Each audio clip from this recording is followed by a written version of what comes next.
So yun, okay. KGX, good PM sa inyo lahat. Good afternoon. So pasensya na, kakagising ko lang kaya medyo nabubulbul tayo. So nagbaba tayo ulit ng additional na TA natin ngayong Sunday, no? Tapos pakita ko lang sa inyo yung good morning sa akin kanina, yan.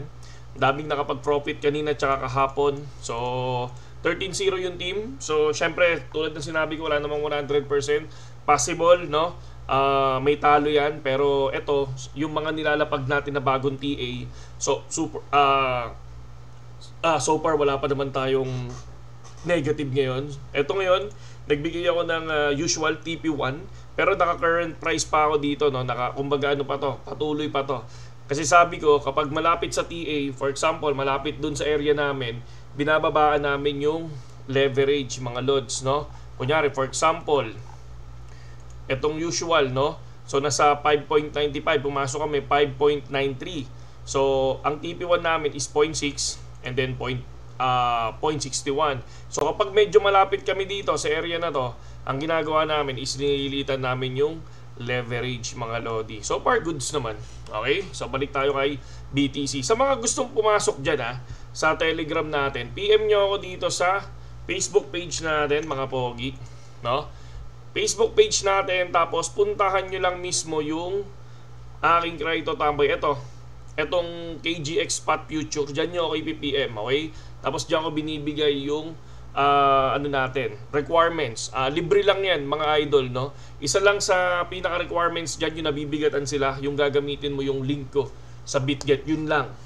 Walang bayad. Marami nagtatanong kung magkano bayad. Walang bayad, okay?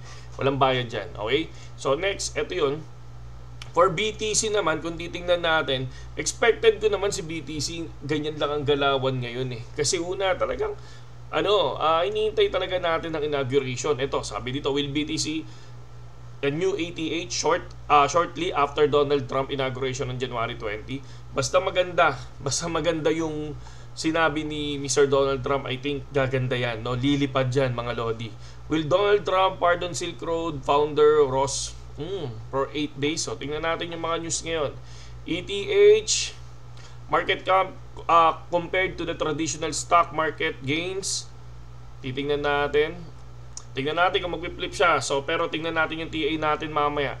Marami ako nakikita ngayon sa Cointelegraph kasi tsaka Watchers Guru muna yung tinitingnan ko, yung mga news muna, no? Hindi ako tumitingin nung mga YouTuber, yung mga tawag dito, yung mga sikat na influencer na hindi tayo tumitingin ngayon. Ang tinitingnan natin ngayon is puro news kung ano yung possible mangyari, no, sa Bitcoin, mga lodi. And then Donald Trump is currently holding over 15 million in crypto. So di ba sasabihin ba nilang scam ang crypto kung si President Donald Trump may hold na crypto? Di ba? So yun lang yun. And then pasok tayo kay ETH, no? ETH for me, no? 1, no, head and shoulder pattern 2, tapos drop, tapos lipad ulit, tapos drop. So ang sabi nila, magda-drop daw na ganyan, pero para sa akin pag maganda yung inauguration, yan lang talaga yan, lilipad yan ng paganyan, no? And then syempre, kapag pangit ang inauguration, parang nangyari sa Bitcoin, di ba? Parang mangyayari sa Bitcoin yan. For me, babagsak yan. Hindi naman 2,200, no? I think 2.8 yan. Pero kapag nag 2.8 yan, magbibili ako ng ETH, no? Kasi naka-imbak lang naman ako ng ETH di ba? XRP meron pa nga tayo niyan, nasa 1/4, di ba? And then yung TA natin kahapon sa XRP, di ba? Ang ganda ng TA natin sa XRP kahapon. Lumipad ng si ETH ay si XRP kahit pa paano ganda nilipad ni ETH nag 0.6, nag 0.559. So nag 0.559, nag-TP dyan yung isa nating tropa. May isa tayong tropa na pumasok dyan, alam ko si Jan. Si Jan ba?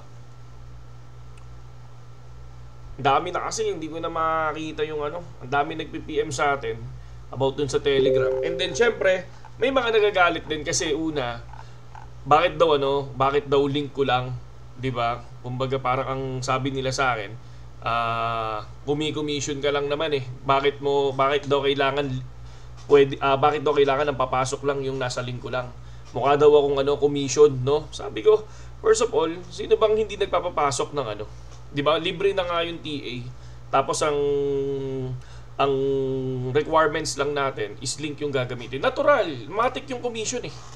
Natural 'yun, matik yung commission eh, 'di ba? So, libre na nga 'yon, yung mismong mga yung mismong mga profit mo, 'di ba? Sobrang dami nagpo-profit. Para pakita lang na hindi naman sa 100%, isa. Yung araw na yan, ito yung ibang araw na nag-send sa atin na nag-profit sila, 'di ba? So super thank you sila. Nakikita niyo ba 'yan, 'di ba? So far 13-0 yung team, 'di ba? And then ngayon, yun lang naman yung pinaka-requirements niyan, is link ko lang. And then nagtatanong sila, baka pwede sila magbayad. Hindi ako nagpapabayad, ang gusto ko lang, link ko lang ang gagamitin. Ganun lang kasimple. Di ba? So kung ako pera-pera lang gusto, hindi nagpabayad na ako. Nagpabayad na ako, pero hindi tayo ganoon. Hindi pera-pera gusto natin, hindi bayad ang gusto natin dito. Gamitin niyo lang yung link ko, ganun lang kasimple yun, no? Nakikita nyo rin yan sa mga idol nyo, sa mga idol nyong influencer, di ba? Pinapapasok kayo sa mga meme coins. Tama, di ba? Tapos kasama kayo sa raffle kapag gamit nyo yung link nila tsaka yung nakapag first trade kayo. Ganun din dito. Ganun lang kasimple yun, di ba? So ngayon, kung hindi ka qualified, di ba? Tahimik ka na lang. Di ba? Tahimik ka na lang, hindi ka naman qualified eh, di ba? Hindi ko naman link yung gamit mo eh. So shut up ka na lang, di ba? Ganoon lang kasimple yun. Una sa lahat, no? Hindi naman ako yung nag-PM sa inyo para sumali, di ba? Kaya tayo may linis ng Sunday. Kasi nga ang pinaprior namin yung nag-trade lang, hindi yung nagtatambay lang. Tapos ang sasabihin nila sa atin is pino-force, no, mag-trade yung papasok. Sino bang nagpo-force? Sino bang nagpi-PM para pumasok kayo? 'Di ba? Kayo din ang dami yung PM mo. 'Di ba? Ngayon lahat ng papasok is magti-trade. Ganun lang kasimple 'yon. Lahat ng papasok is magti-trade, pero kung tatambay ka lang diyan, hindi ka pwede tapos ipapakita mo yung TA natin sa iba. 'Di ba? Hindi pwede 'yun. 'Di ba? Ganun lang kasimple 'yon. Kung hindi ka magti-trade, huwag kang mag-PM, huwag kang magsabi na pumasok ka. Huwag kang mamilit na pumasok ka. Ganun kasimple. Ang dami namimilit diyan na gustong pumasok. 'Di ba? Kahit iba yung platform nila, magti-trade daw sila, 'di ba? Pero yun lang yung natin doon. Yun yung pinaka requirements natin. Yun lang. Yung link ko lang tsaka link ni Jeblo yung pwedeng pumasok. Ganun lang kasimple mga idol. Kung ayaw niyong pumasok sa link namin, ayun, minsan naglalabas naman ako ng TA sa Facebook natin.